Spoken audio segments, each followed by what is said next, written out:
ഞാനിപ്പോൾ വേളി കടപ്പുറത്താണ് നിൽക്കുന്നത്. അപ്പോൾ ഇവിടെ മറ്റേ മറിഞ്ഞ കപ്പലിൽ നിന്നുള്ള കണ്ടെയ്നർ ഷിപ്പിൽ നിന്നുള്ള സാധനങ്ങൾ ഇവിടെ കരയ്ക്കടിച്ച സാധനങ്ങൾ ചെയ്തിട്ടുണ്ട്. ഇതായി കാണുന്നത് മൊത്തവും ആ കപ്പലിൽ നിന്ന് ആ കണ്ടെയ്നറിൽ നിന്ന് വന്ന സാധനങ്ങളാണ് കരയ്ക്കടിഞ്ഞത്. ഇവിടെ ഇങ്ങനെ ഗാർഡായിട്ട് പോലീസുകാരൊക്കെ ഇങ്ങനെ നിൽക്കുന്നുണ്ട്.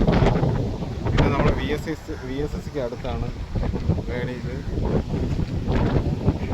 ഇവിടെ ഒരു മാമൻ പറഞ്ഞത് ഇത് വേളിയിലൊക്കെ ആക്രിക്കാർ ചാക്കിന് 5 രൂപ വെച്ച് കൊടുക്കുന്നതാണ്.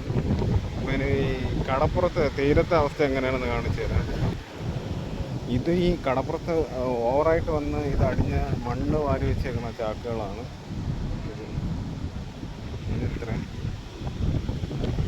പിന്നെ ഈ തീരത്തൊക്കെ ഒരുപാടുണ്ട്. എല്ലാ തീരത്തും പോലെ തന്നെ കുറേ ഒരുപാട് ഇങ്ങനെ അടിഞ്ഞ് കൂടിയിരിക്കുകയാണ്.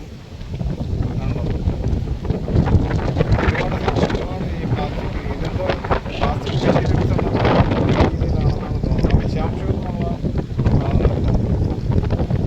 ഇവിടെ മൊത്തവും ഇങ്ങനെ ഈ തീരം മൊത്തവും ഇങ്ങനെ അടിഞ്ഞിരിക്കുകയാണ്. ഇപ്പം കടലടിക്കുന്ന സമയമാണ്. അപ്പോൾ ഇതെല്ലാം ഇങ്ങനെ തീരത്തോട്ട് ഇങ്ങനെ കയറരുത്. ഇങ്ങനെ കിലോമീറ്ററോളം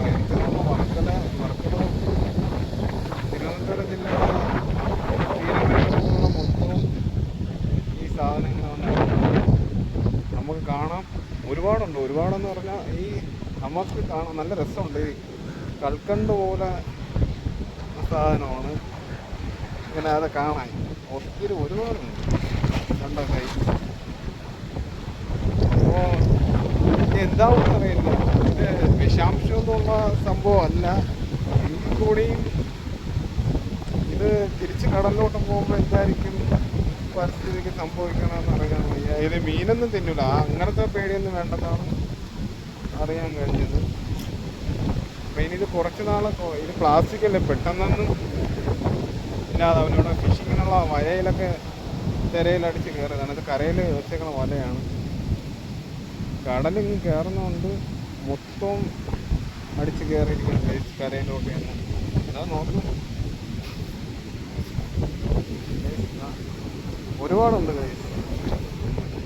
നമുക്കിങ്ങനെ വാരിയെടുക്കാം, അത്രയ്ക്കുണ്ട്. വാരിയെടുക്കാൻ ഞാൻ പറയുന്നത് ശക്തമായ കടലടിയാണ്. അതുകൊണ്ട് ഇത് കരയ്ക്ക് തന്നെ വരും, കരയിലോട്ട് തന്നെ കയറും. എന്താണെന്ന് അറിയില്ല.